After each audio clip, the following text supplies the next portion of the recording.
week on the new user tips and operating procedures, we'll talk about answering a radio check on the North Georgia GMRS network.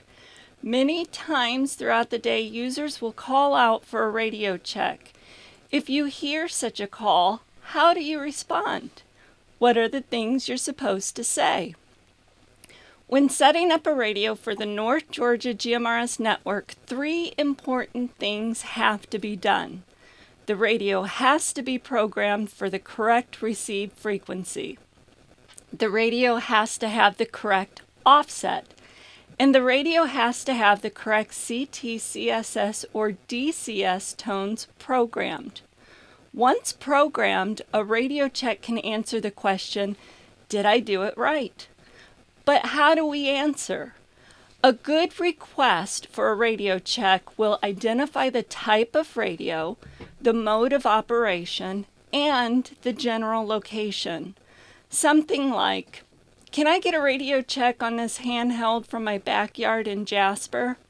Or, can I get a radio check from my mobile on 75 near Dalton?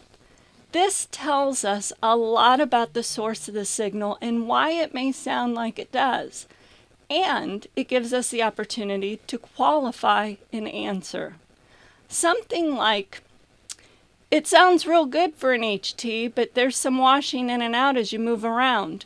Remember to stand still when using a portable radio.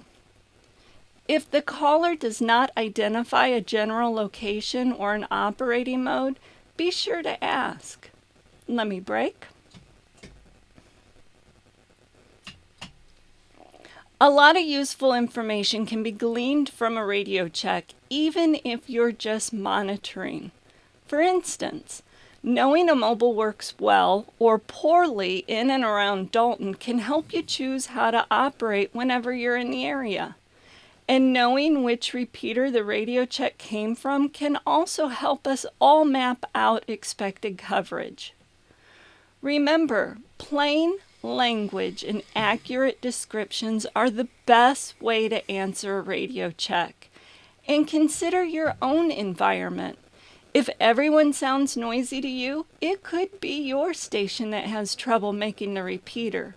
In such a case, a good operator will wait and only answer if no one else does.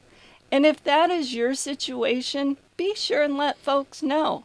I hear you with some static, but it may be my station because everyone is a rough copy at this location. These are the preferred practices of North Georgia GMRS members. These procedures are how we become the best operators on the nation's largest, most advanced linked repeater network. If you have any questions or suggestions for new user tips and operating procedures, send me a note at julie@nggmrs.org. We are North Georgia GMRS Network, and this is WQIR 514, Atlanta 947, Julie. Good night, everyone.